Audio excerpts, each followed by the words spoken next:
In the high Peruvian Andes, you have highly humanized landscapes, again, because there were people there since 15,000 years ago, so they are highly humanized territories.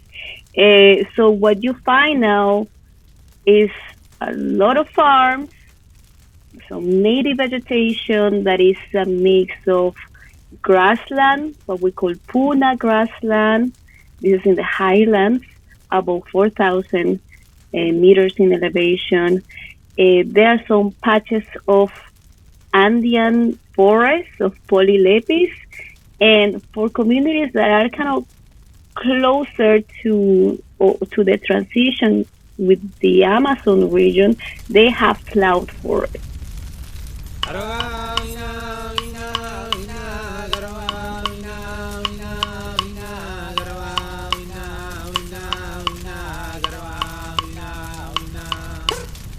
This is the Good Fire Podcast, stories of Indigenous fire stewardship, cultural and social empowerment, and environmental integrity. Hi everyone, welcome back to Good Fire Season 3, Episode 3. And just to break the fourth wall a little bit, some behind the scenes stuff, that Matt is always on me to record these intros and outros. And what I've learned is that, holy heck, it is very awkward to sit here and talk to myself and do these. So yeah, for next season, definitely we'll be recording them with somebody else. But today we have Vanessa on to chat about her work in Peru. And so I'm so stoked for this episode. It's so different than what we've done in the past. And she just does an amazing job explaining the complex land management and issues in Peru. So yeah, let's get to the episode and we'll see you after. So hi everyone, welcome back to the Good Fire Podcast. And I'm here today with Vanessa, and I'm really excited to have Vanessa here because she works in an area that doesn't get much attention, I think, in the broader wildfire community, which is like the global south. We don't really talk about that in terms of fire besides talking about Australia and other areas. And I know many of our podcast episodes in the past have focused really on Canada, the US, and Australia. But, there's Indigenous leaders in many other countries that are doing amazing work. And so I'm really glad that Vanessa could come on and speak to us about her work in Peru. So Vanessa, hi, I'll just get you to introduce yourself to our listeners here. Hello, Amy. Pretty happy to be here. My name is Vanessa Luna. I just recently graduated with a PhD in Interdisciplinary Ecology at the University of Florida. That's in the US. And I am from Peru. That's where I study biology. But since I studied biology in Lima, my hometown, after that, I did some research in ecology and I got interested on the social dimensions of conservation. And for my PhD, I focus on community-based fire management in traditional communities in the Peruvian Andes. So that's what I'm here to talk about my research on fire in Peru. Awesome. Thanks so much. And so can you give us a little bit of a background about fire in Peru? I think probably many listeners aren't aware, but are wildfires a big problem there? I was looking up some stats and I saw that, I don't know if this is accurate, but they said that last year there were 12,500 wildfires in Peru, and the year before there were 15,300 wildfire starts. So it seems to me like it's a pretty big problem in the area and maybe increasing with climate change. Yeah, for sure. When you think about wildfires, you don't think about Peru. Even in South America, you think about Brazil or Chile or Bolivia, which are facing terrible wildfires. But yeah, with climate change, we get to see a lot of places that weren't flammable before are becoming more and more flammable. And in Peru, we're starting to have more and more wildfires. They are not major, so most of them get to be extinguished within a few days, unless they are located in remote places where people cannot reach, and then just managers just leave them to let them be put out by themselves. But yeah, they are not necessarily major wildfires, but because there is a lot of people living, especially in the Andes and in the coast, they affect and they bring a lot of conflict in these regions. Okay. So yeah, I saw like in that there also tend to be quite small, the wildfires. Do you know an average size potentially for how big, the fire in Peru would be? I cannot tell, but an average. But the communities that I've been working with, they have wildfires every year, and it depends of their response at the time of the year. These wildfires emerge. They can be from 10 hectares to 500 hectares or more. So yeah, they are not too big.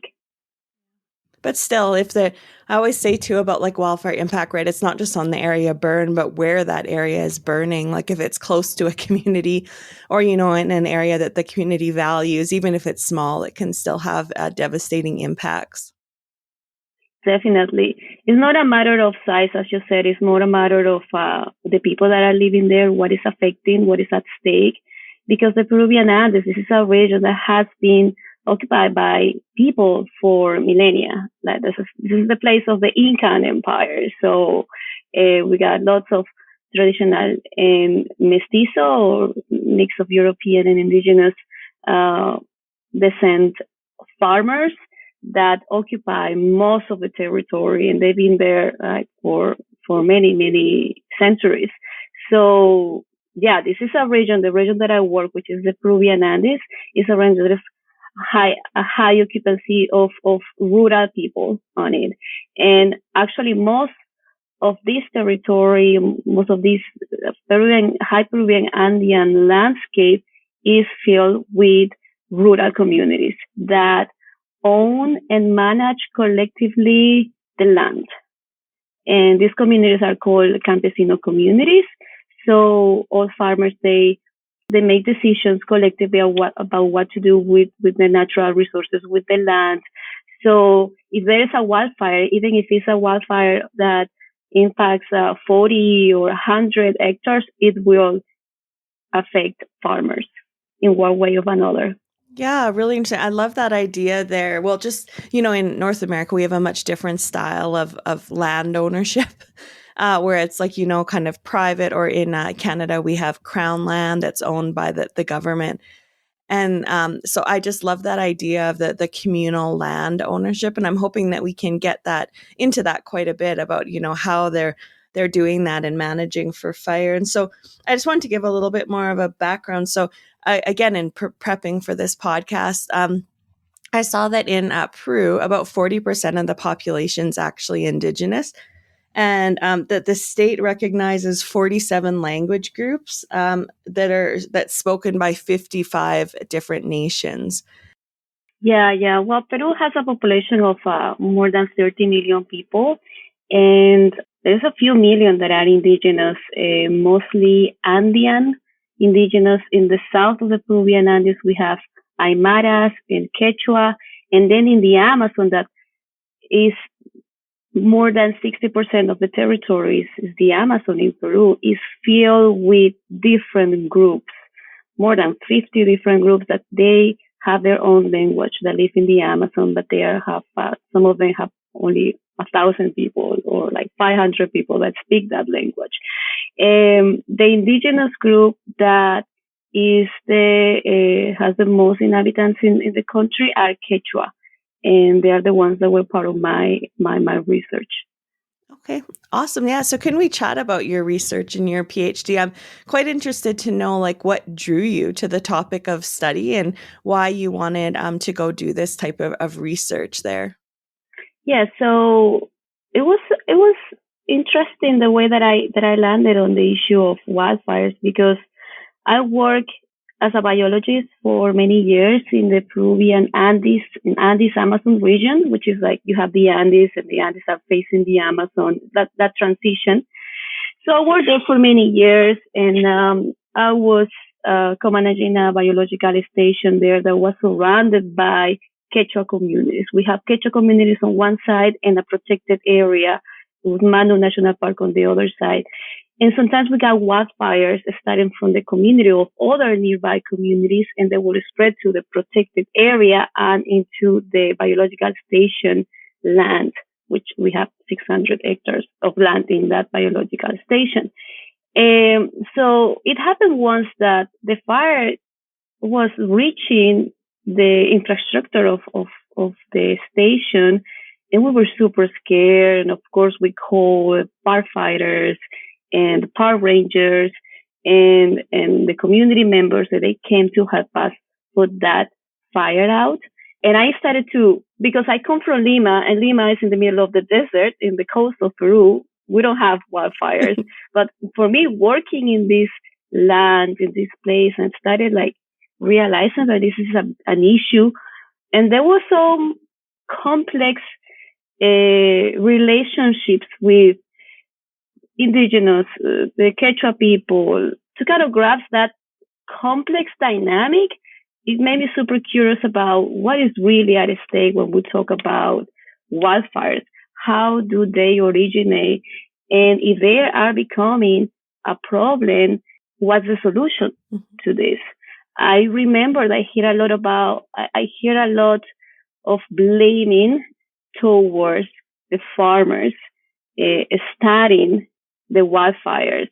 It's not that they intentionally started them. Most of these wildfires, their origin is agricultural burns that unintentionally escape and become wildfires. So I remember then, and then in other wildfires that I hear about in the region, there was a lot of blaming of the farmers. They shouldn't burn. It's a tradition that we should stop because it's affecting us all when the fire escapes and becomes a wildfire. Mm-hmm. So that's when I became very interested, and it requires from me to jump from disciplines. Yeah. From biologists to understand the social dimension of fire management and to understand the cultural aspect of using fire by indigenous people. Yeah, really interesting. I think that's a interesting conflict. I think that plays out in other countries too, right? With the where indigenous people are using fire on the land, but then there's another segment that's usually the conservation group, that's like, we need to leave everything natural and we don't want to have this, and how those dynamics play out. So yeah, what led you then to kind of partnering with the community that you did? And what would you say were kind of some of the really important findings from your research? Yeah, so I was very blessed with landed in the University of Florida. I was part of the Tropical Conservation and Development Program, which has a strong focus on promoting graduate researchers to partner with local people in their research. We got a lot of training on collaboration, on conflict management, on how to initiate that conversation and be respectful of different cosmovisions, indigenous rights, etc. So that training, and also hear about other researchers that were already here in this university, kind of helped me to think of how I'm gonna start the interaction with my partners, the local partners. And so I came back to the same area where the biological station was actually. So my coworkers were people from these communities, one of the communities that I work with. So that was kind of like a good introduction to the community. I have visited before, but with my research, I got the opportunity to actually live in the community. I spent months there. I stayed in one of my friend's house. And I had the approach of starting to my research with just hanging out.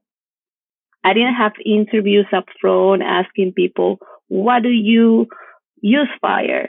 Or what does community do when there is a wildfire? No, I started by hanging out with them and getting to learn about their agricultural practices. And then little by little started to grasp the complex dimension of fire use in the community and fire management. Wow, I love that focus, especially by the university, on the co-development and, supporting students to do that, because I find much too often, like what I'm experiencing in Canada, because lots of our funding requests now require an Indigenous component for the funding. So basically, most people go out and develop their project, and then they'll come to you after and say, like, do you want to sign on? So I love the fact, that you're able to be supported in going out to communities and co-develop a research project with them. Yeah, I was highly blessed to have the time, lots of funding available to me to go to the field. So I visited these communities for 3 consecutive years. It was 3 wildfire seasons, and I spent time with them for at least a month every year, at least a month in each community every year. So yeah, I was able to grasp that the dynamics within the community. And for example, something that I found was that not every person in these peasant communities interact with fire the same way. There are, of course, power relationships and power dynamics. There are different needs of fire, and that has to do, for example, even though all people that belong to a peasant community, all of them are farmers, they don't live in the same place. Some live in the main village, some live in remote areas within the community. So, for example, the farmers that live in remote areas, they need to use fire more than the ones that live in the main village. And because some of the people that live in the main village, they also have other sources of income outside of agriculture. But the majority of people in the community were kind of open, not at the very beginning, but as weeks passed by, they were more open to talk about their practices with me. Once they found that I wasn't somebody from the government, or I wasn't another biologist coming to their community and telling them you shouldn't burn. So once that time passed and I built those trust relationships, I started to hear more about their practices and why they use fires. And I understood that, yeah, again, not everybody use fire the same way.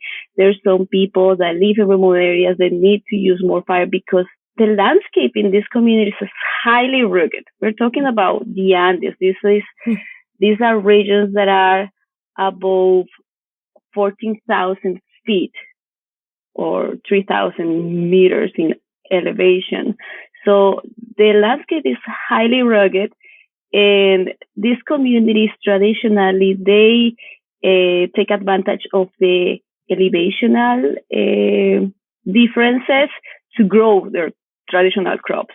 They have hundreds of varieties of potatoes, of Andean grapes that are highly nutritious, corn, a few varieties of corn, and they take advantage of the elevation to grow these crops. So the ones that have their farms in higher elevations that are surrounded by native vegetation that has overgrown, I found that they are the ones that are more vulnerable of letting their fires escape.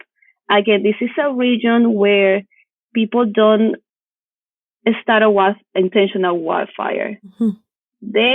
And I found that they have been differences over time. They used to do it in the past, but because they are getting increasingly affected by escape fires, they avoid to set free fires, open fires. So they normally burn within their plots. And these are very small plots, like 1 hectare, no more than 2 hectares of a plot owned by each family. So when they burn to get rid of agricultural residue, weeds, or to reopen a plot that they left to fallow for months or a few years, sometimes when they burn, that fire escapes when the conditions are not right.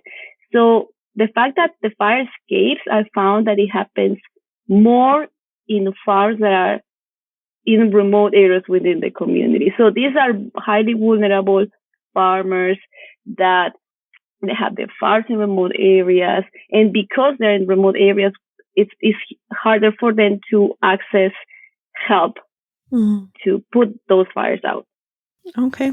Yeah. So in terms of the kind of more traditional use of fire, was it primarily for agricultural reasons, or were there other reasons that they used to burn? Yeah, they use fire also for ritual purposes, but as a micro scale. So Okay. it's not like open fire or not fire. They don't use fire to manage the land necessarily because these communities, the land is used extensively for farming mostly. Some communities that have cattle, Mm-hmm. which of course is not native, they learn when the Spanish came to this territory, they learned to set open fires to renew grass for the cattle. Even though so we're talking about sometimes indigenous communities, so they learned to do it.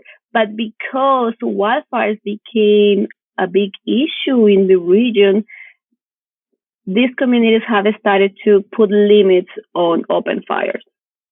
Something that's been traditional is setting fire within farm plots, Okay. again, to get rid of agricultural residue and to open new farmlands when they already have established it before, but they let the farm to follow for a few months.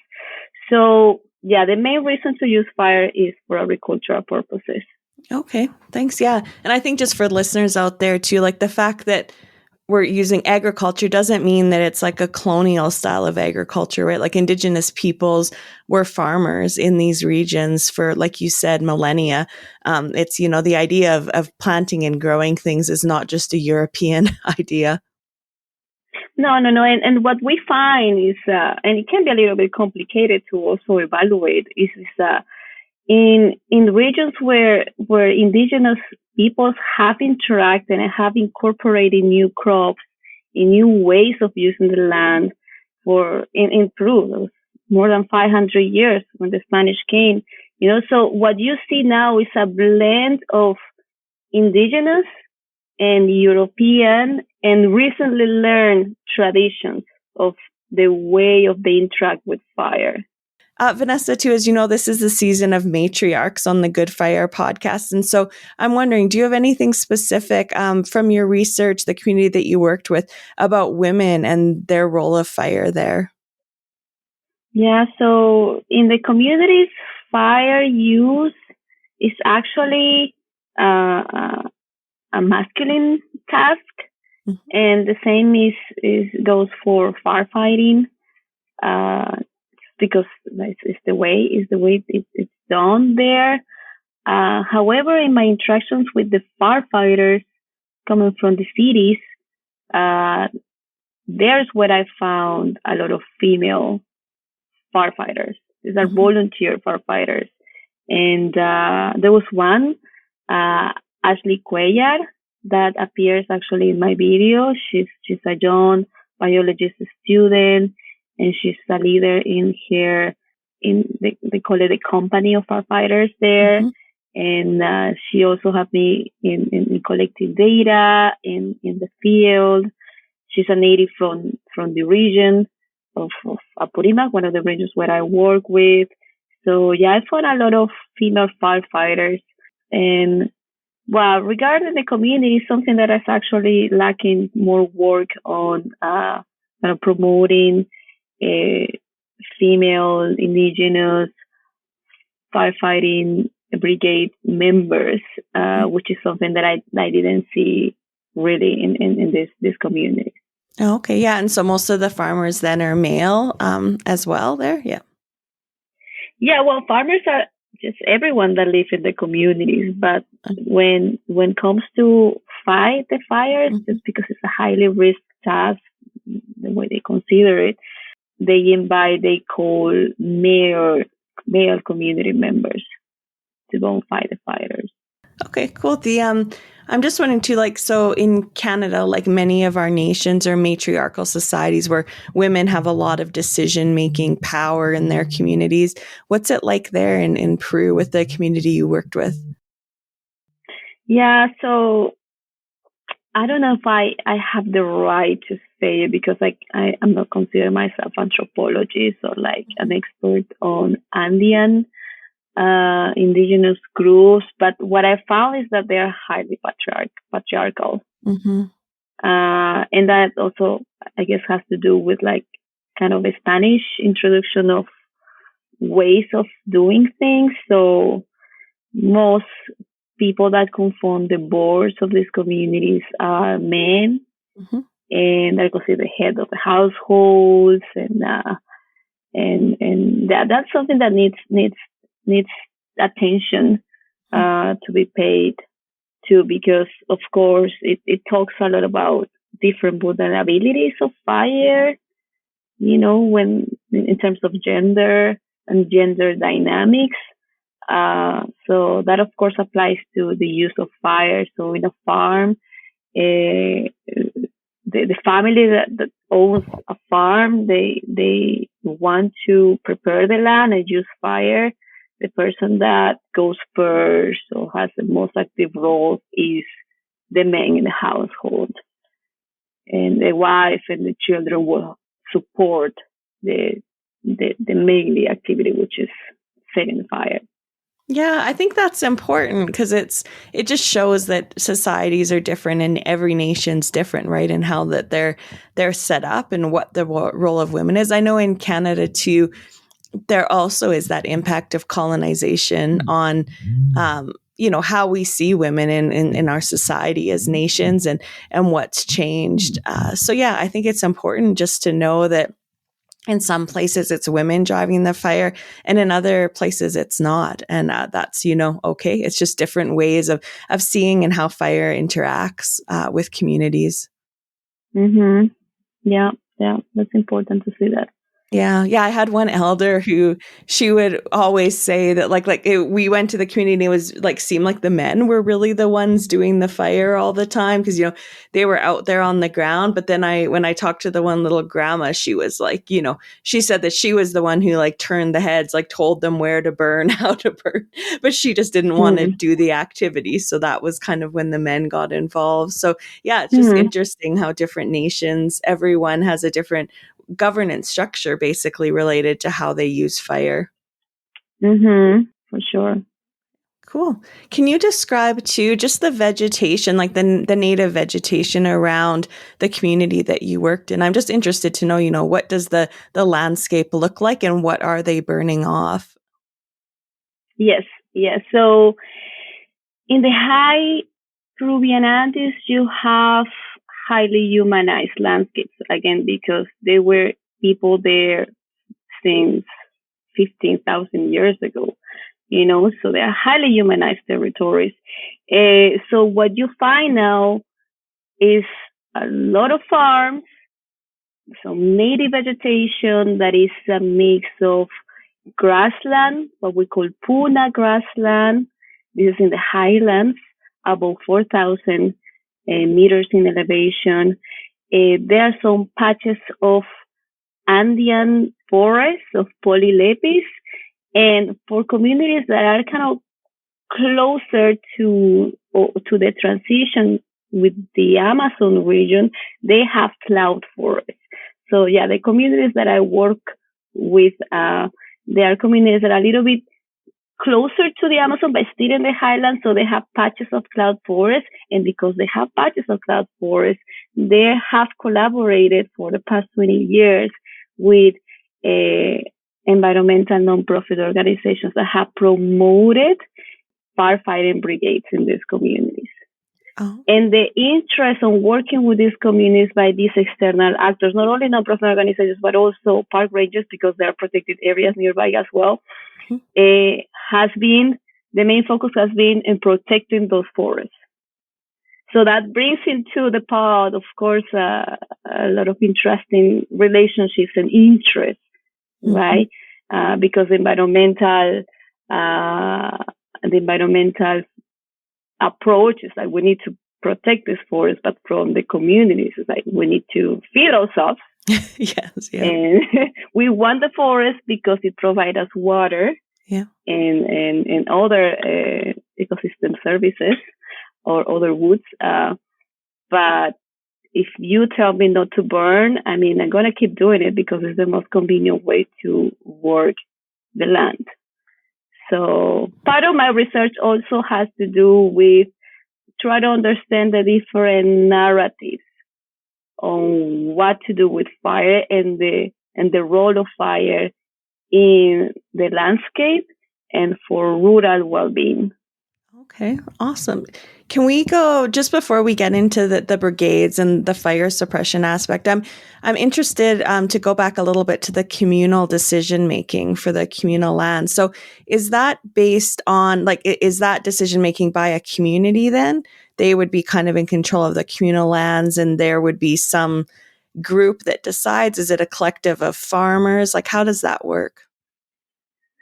So there's something interesting that happens in Peru as in other tropical countries when a lot of the territory of these countries is owned and managed collectively by rural or indigenous peoples.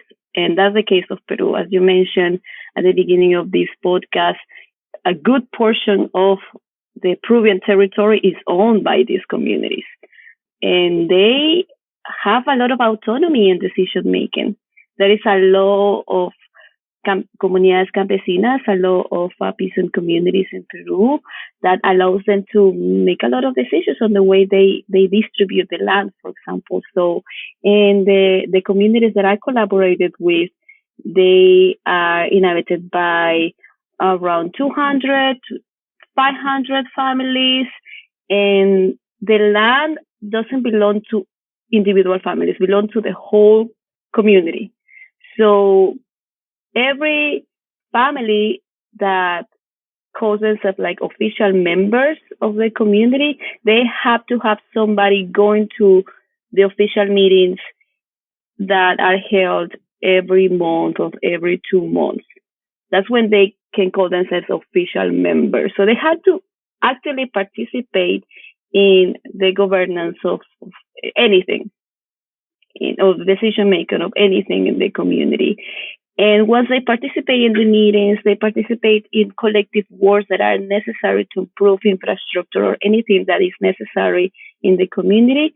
They can say, okay, I'm part of the community, so I can request a piece of land to farm. But if they don't comply with all these requirements, they are kicked out from the community. Oh, that normally doesn't happen because all farmers are actively participate in decision making in all these meetings. So there's one common example that you can see is the management of water. For example, they have a committee of water that changes every 2 or 3 years, as same as the board of the community, and they have people in charge of different sectors within the community to make sure every farmer has a share of water, of clean water for consumption in their homes and also for irrigation to their plots.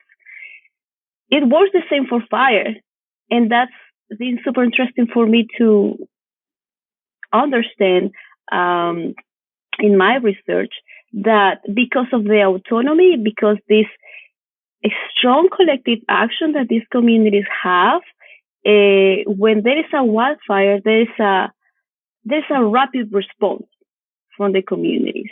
So when there's a wildfire, most likely you won't see official firefighters coming from other places or from the city, because these are remote communities.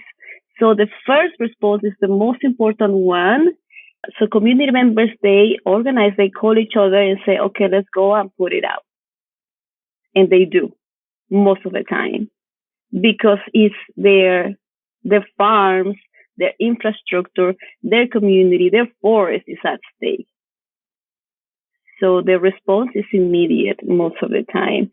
And that's the reason why, in a way to protect the protected areas and to kind of follow the objectives of the environmentalists, the external actors, they found that, okay, so we're going to help them, because no matter what, they're going to go and put the fires out. So we're going to help them with training and with equipment to be at least a little bit more prepared when a wildfire affects them. Okay, interesting. And how's that relationship going? Are the farmers receptive to that? You had kind of said that they're talking now about excluding fire where the farmers still are wanting and needing to burn. Yeah, what's that relationship like between those external actors in the community? It's complex. When it comes to training and equipping those fire brigades, community members are happy with it. It's like, bring all that because we need it, and because we're gonna respond to the fire no matter what. There is no agreement, however, in the aspect of their rights of using the fire. So most farmers said to me, we need to use fire. It's all right. We've been using it forever, and it's the most convenient way to work the land. But that's not the same argument by a lot of external actors I talked to.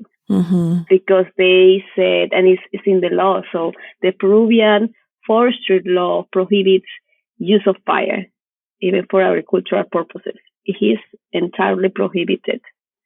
So most of the time when these external actors come and visit the communities and do the trainings, firefighting trainings, they also include the argument of you shouldn't use fire. Okay. You're affected by it. You shouldn't use it. It's prohibited. But because of the autonomy of these communities, nobody goes to jail when there is a wildfire. Because when some people in the community or even outside other communities or like the national park gets affected by these wildfires, there is some persecution, there is some investigation by the police, but they enter the communities, they ask people, hey, you know who started the fire? And they are like, no, I don't know. They know, but they are not outspoken about it because they are their friends, their relatives, the ones that started the fire. And there is a common sense within these communities among farmers that it happened to him, but next time it could happen to me. That a fire escapes from my farm. So another agreement that I found among farmers is that they are worried with the fact that the risk of fires escaping are becoming more and more common. And they explain it because the weather has changed. There are droughts that didn't affect them in the past, and now they are more common. Less forest and also less water because of that. It doesn't rain when it's supposed to rain. And that's also affecting their agricultural production and many other reasons why they explain the risk of escape fires have increased and it's affecting them. Yeah, really interesting. That messaging is really interesting. Hey, how it's that kind of either like no fires, right? Like there's not a come into the community and try to help support what they do, but in a safer way. Like that's kind of what I wish they would do. But I saw too that I know you're really passionate as well about like science communication. And so, how do you take the research you're doing, bring the community along with it, and then disseminate it? And lots of the stuff that I learned about the nation that you worked with, the community, was from the short documentary that you produced, which is wonderful. And I really encourage everyone. We'll have a link in the show notes where you can go and watch it.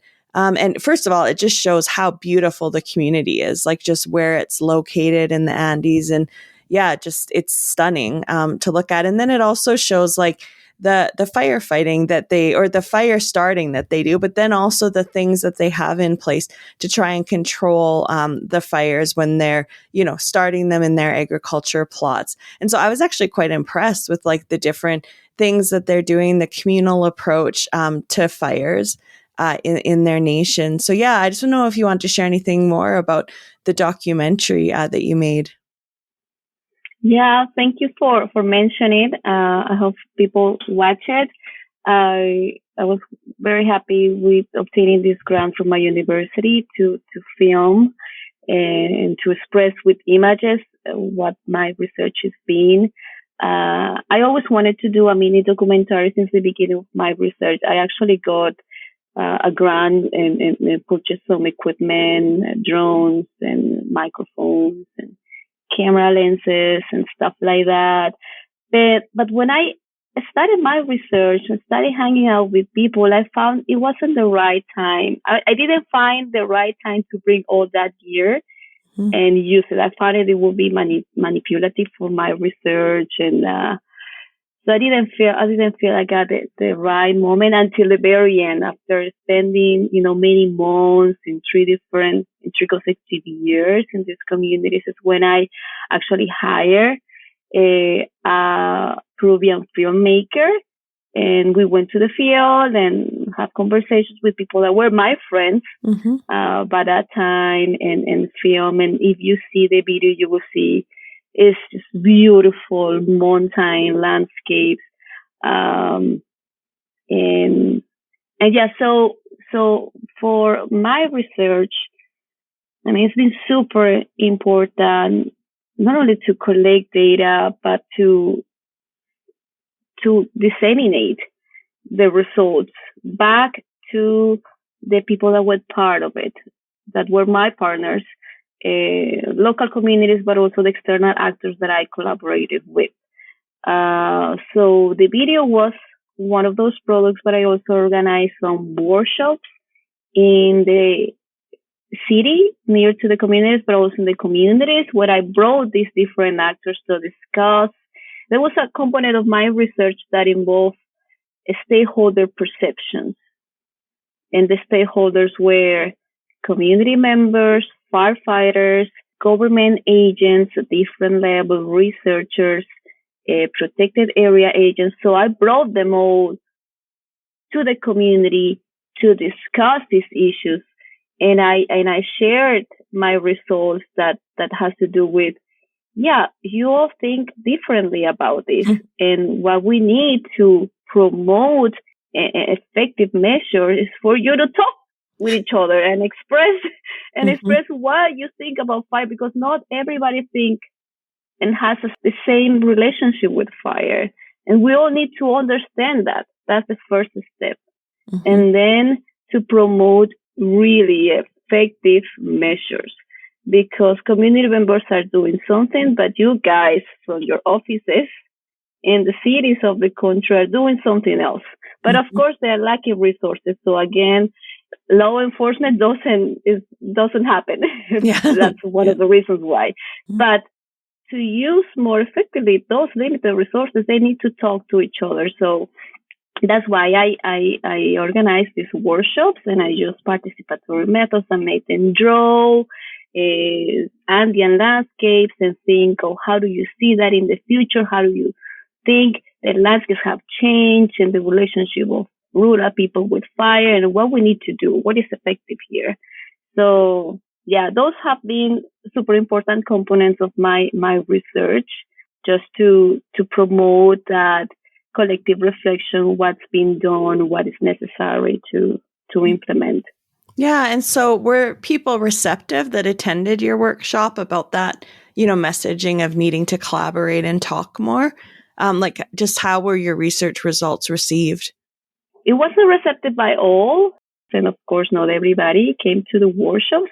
The ones that came to the workshops were kind of more ready to talk about it and to be challenged, to challenge their perceptions. And that was great. Of course, I'm not saying that all community members think one way, all external actors think another way. It's more complex than that.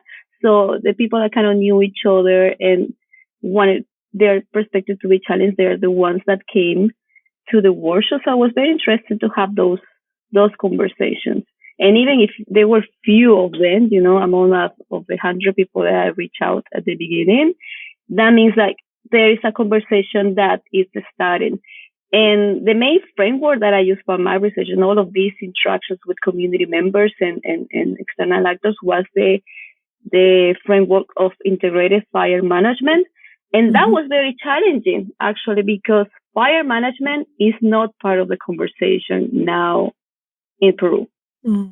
We still stuck in the narrative that we need to prevent and stop wildfires. Mm-hmm. And we need to change that, shift the paradigm. And what I'm saying, it applies to everywhere in the world, of course, right? You know that. But yeah, some people agree with me. Some people were already talking in those terms, but we need to spread more the word that we need fire management in the Peruvian Andes. Yeah, that's so interesting. I have so many thoughts and questions about. So the one thing I noticed too in the documentary, in terms of firefighting, like you were talking about when the community responds because of that lack of resources, that it's usually them that's responding, right? It's not outsiders coming in. And I noticed that in the documentary, it shows response, and they were using tree branches basically to kind of put out the flank of a fire. Is that typical? Do they have any other equipment in their community for like that putting out of fires? Yeah, most of the time the response is with whatever they have around. So they don't have equipment, most of communities.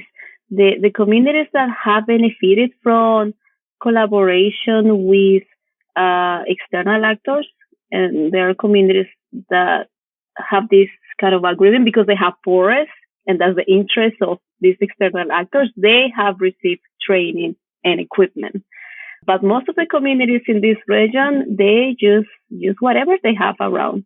So in a way, like my research with these two communities that have this historical collaboration with these agents, in a way, it's kind of like a model of what should be replicated in other communities. Because the NGOs and the protected areas officials, they understood for more that we try and send firefighters, they're not going to reach on time. The people from the communities aren't going to do it because that wildfire is already, as soon as it spreads, it's already affecting their crops, their infrastructure. So they're the ones that are responding to it. Oh, okay. So for the community, are most of the wildfires, like the fires that get out of control, were they from like kind of humans starting the fires to burn agriculture crops, or are there also a problem with lightning caused fires in the area? Yeah, most of the escape fires start from agricultural burns. Oh, okay. There are some claims of course, other types of accidental fires, it's like kids playing with fire, some rituals. In August, there's some rituals of payments to the Pachamama when they use fire. Again, kind of micro fire in a specific place, but if the conditions are not right, it might escape. But most of the time, people claim escape fires come from burning in their farm plots. And then when those fires get out of control, is it mostly then burning through like agriculture lands and like wildlands, or is it actually like coming into communities and burning homes and other infrastructure?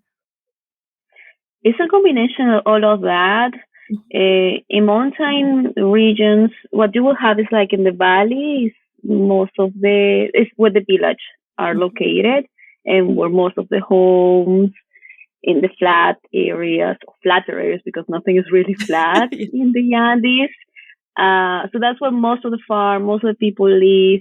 So when there's a wildfire, it tends to go upslope, and it is fed by the natural vegetation, which is the Puna grassland. So it normally tends to go upslope and affects other farms and also exotic tree plantations. A lot of these communities have incorporated in their lands flammable species such as eucalyptus and pines.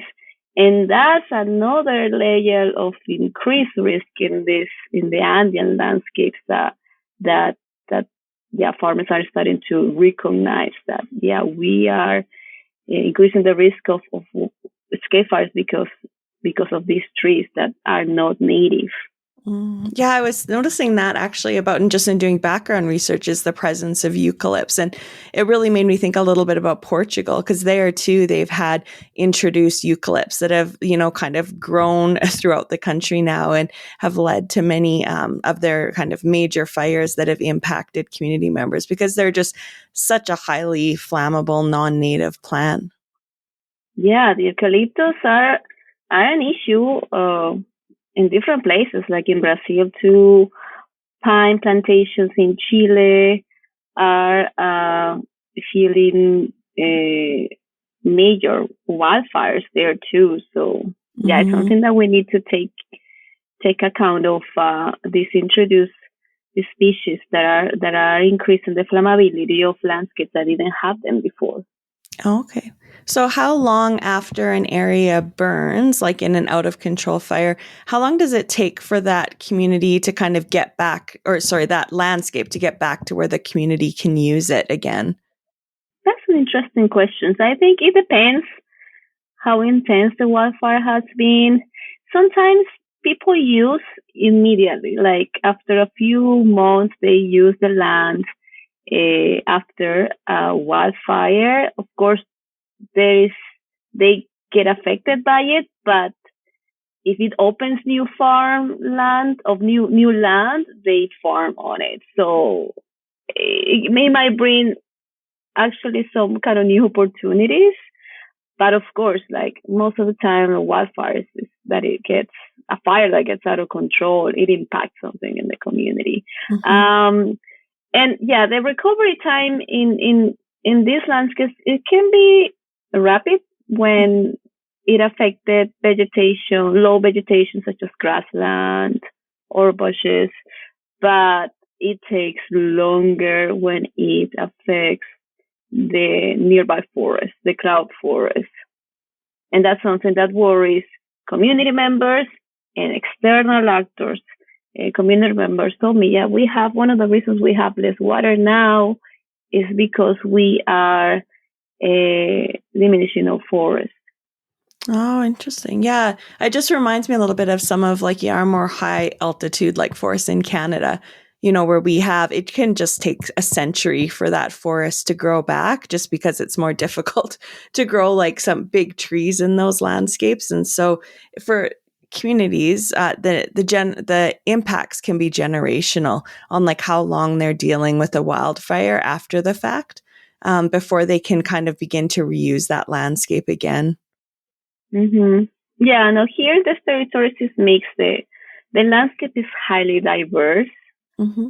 Because as I mentioned, it has natural grassland, now introduce tree plantations and native forests of different kinds. So, and these are large community lands, so people use them for different reasons. And they have been highly humanized landscapes. So I see too here that you had a symposia as well to promote more research on this topic. What was that like? What did you do there? Oh yeah, that's something that I did in my last field trip. I already had some data, some results to share, and I learned about other young researchers as me in Peru that have done ecological, remote sensing related, or social research on fires. So I organized a couple of symposia with local universities in these two Andean regions where I work in, and in collaboration with these local universities, we organized a symposia. It was one day in each one of these universities, and we gathered researchers to talk about their science, and hoping to promote more students, more early career researchers to be interested on the topic and do more research. Oh, that's awesome. So is there plans for the community for more research in this area? Well, for me, I don't know. Like, I'm done with the PhD, so I would love to keep working on this topic. I'm not sure if I will, but yeah, I don't really know of other research being conducted on collaboration with communities in the region. Mm-hmm. Mine was kind of a short term, was 3 years of collaboration, and that was it. I really hope I can continue with the work that I done, or other people might take it. Well, I do too. I think it's so important and so unique, the work that you were doing down there. So yeah, I hope that it can kind of continue.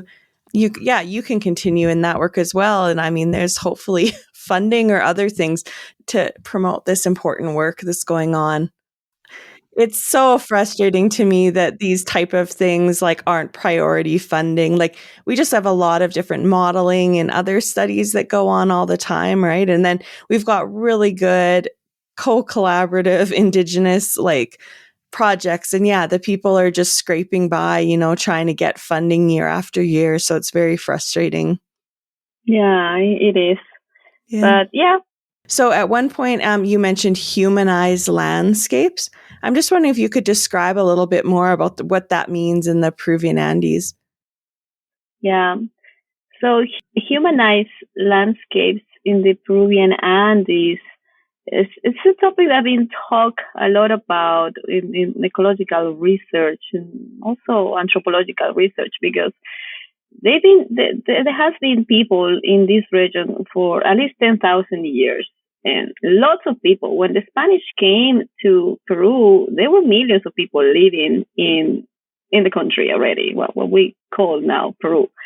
And most of the people live in the high Andes, and they were part of the Incan civilization. It was a civilization that were able to domesticate hundreds of varieties of potatoes and high Andean grains such as quinoa, kiwicha, lots of other crops, squashes, beans, corn, etc. So, and if you visit Peru, you will find a lot of rural communities farming, and they actually most of the food that we consume in the country comes from these rural communities.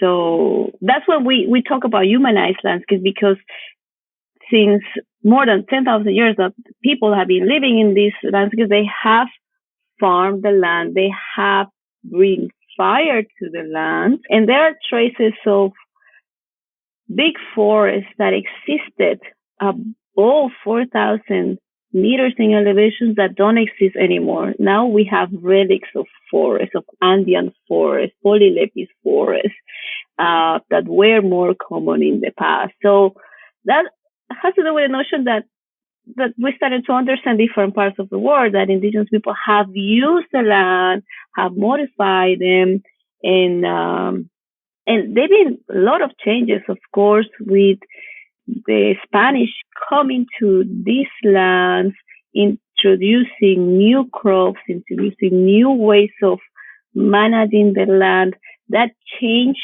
the dynamic of how people use fire, and these landscapes, they are continuing to evolve. And that in a way explains why the risk of escape fires have increased in recent years, because of the use of land, and also climate change is another big driver of drought and more flammability, of course. So yeah, that's why we need a lot of research to be done in this region to understand fire ecology and the cultural and traditional uses of fire and how it's changing over time. Like within a few decades, you can find like it's changing a lot. So we need that type of information to kind of inform more effective ways to manage the land, and of course recognizing that people have used it for millennia, and they have the right of using it, and it's a lot of people, and they have their ways of controlling and to manage the fire for their own benefit, and it's all, of course, their benefit to protect those forests as well. So I just noticed in your master's as well that you did it on community conservation areas. So I'm just wondering if you could explain what those are in Peru. Yeah, that was a research that I did that I think it kind of reflected my shift from biological to social science, recognizing that in a country like Peru, where there's a lot of rural people and indigenous people that own and manage land collectively, and some of them are huge portions of land, especially in the Amazon, and understanding that the former narrative of biodiversity conservation is not longer working, is that when we need to shift to community-based conservation.